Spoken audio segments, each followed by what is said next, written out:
Alibaba మరియు 40 మంది దొంగలు. అనగనగా, చాలా కాలం క్రితం అరేబియా దేశంలోని ఒక చిన్న గ్రామంలో అలీబాబా అనే పేద కట్టెలు కొట్టే వ్యక్తి జీవించేవాడు. అతను తన భార్యతో కలిసి ఎంతో నిజాయితీగా, కష్టపడి జీవనం సాగించేవాడు. పెద్దగా ధనసంపద లేకపోయినా, ఉన్నదానితో సంతోషంగా జీవించేవాడు. అదే గ్రామంలో అతని అన్న కాసిం ఉండేవాడు.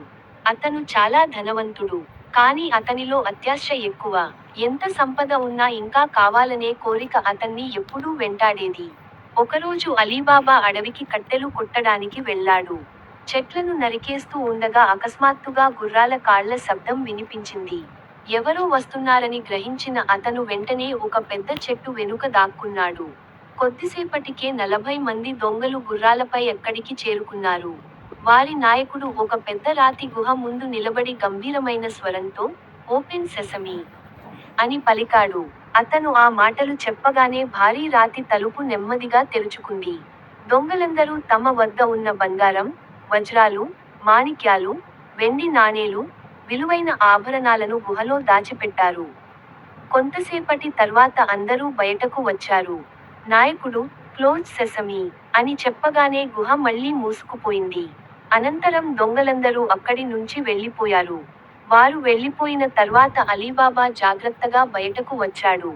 ఆశ్చర్యంతో గుహ దగ్గరకు వెళ్లి, "ఓపెన్ సెసమీ" అని పలికాడు. వెంటనే గుహ తలుపు తెరుచుకుంది. లోపల అడుగుపెట్టిన అతని కళ్ల ముందున్న దృశ్యం చూసి ఆశ్చర్యానికి గురయ్యాడు. ఎక్కడ చూసినా బంగారం, వజ్రాలు, రత్నాలు, వెండి నాణేలు మెరిసిపోతూ కనిపించాయి. అయితే అలీబాబా అత్యాశ చూపలేదు. తన కుటుంబానికి అవసరమైనంత బంగారాన్ని మాత్రమే తీసుకున్నాడు. మిగిలిన నిధిని అలాగే వదిలేసి ఇంటికి చేరుకున్నాడు.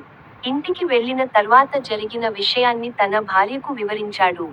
ఇద్దరూ ఈ రహస్యాన్ని ఎవరికీ చెప్పకూడదని నిర్ణయించుకున్నారు. కానీ ఎంత దాచినా కొన్ని రహస్యాలు బయటపడతాయి. అలీబాబా వద్ద అకస్మాత్తుగా సంపద రావడం చూసి అతని అన్న కాసింకు అనుమానం వచ్చింది. చివరకు నిజం తెలుసుకున్న కాసిం అత్యాశతో అడవికి బయలుదేరాడు. గుహ దగ్గరకు వెళ్లి, "ఓపెన్ సెసమీ" అని చెప్పగానే తలుపు తెరుచుకుంది. లోపల ఉన్న అపారమైన నిధిని చూసి అతను ఆనందంతో ఉప్పొంగిపోయాడు. ఎంత ఎక్కువ బంగారం తీసుకెళ్లాలా అనే ఆలోచనలో సమయం ఎలా గడిచిపోయిందో అతనికి తెలియలేదు. చివరకు బయటకు రావాలని అనుకున్నాడు. కానీ గుహను తెరవడానికి అవసరమైన మంత్ర పదాలు అతనికి గుర్తురాలేదు. ఎంత ప్రయత్నించినా గుర్తుకు రాక భయంతో వణికిపోయాడు. అప్పటికే దొంగలు తిరిగి వచ్చారు.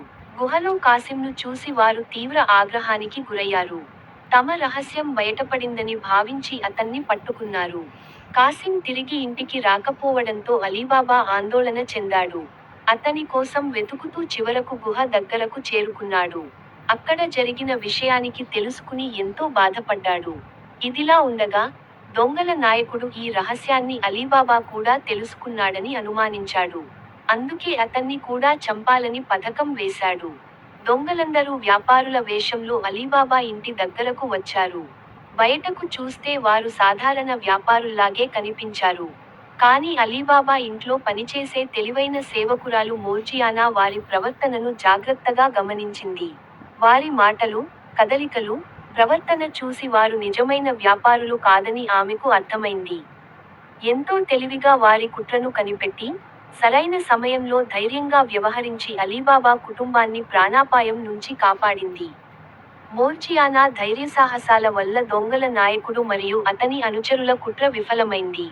చివరకు వారు ఓడిపోయారు. అలీబాబా తన కుటుంబాన్ని కాపాడిన మోర్జియానాకు హృదయపూర్వక కృతజ్ఞతలు తెలిపాడు. ఆమెను ఒక సేవకురాలిగా కాకుండా తన కుటుంబ సభ్యురాలిగా గౌరవించాడు. ఆ తర్వాత అలీబాబా తన సంపదను స్వార్థం కోసం కాకుండా మంచి పనులకు ఉపయోగించాడు. పేదలకు సహాయం చేశాడు. అవసరమైన వారికి తోడుగా నిలిచాడు. అందరి ప్రేమాభిమానాలను సంపాదించుకుంటూ ఆనందంగా జీవించాడు. ఈ కథ మనకు ఒక గొప్ప సందేశాన్ని ఇస్తుంది. అత్యాశ చివరికి మనిషిని నాశనం చేస్తుంది. కానీ నిజాయితీ, తెలివి, ధైర్యం, కృతజ్ఞత, మంచి మనసు ఉన్నవారే జీవితంలో నిజమైన విజయాన్ని సాధిస్తారు. మనం కూడా ఎప్పుడూ అత్యాశకు దూరంగా ఉండి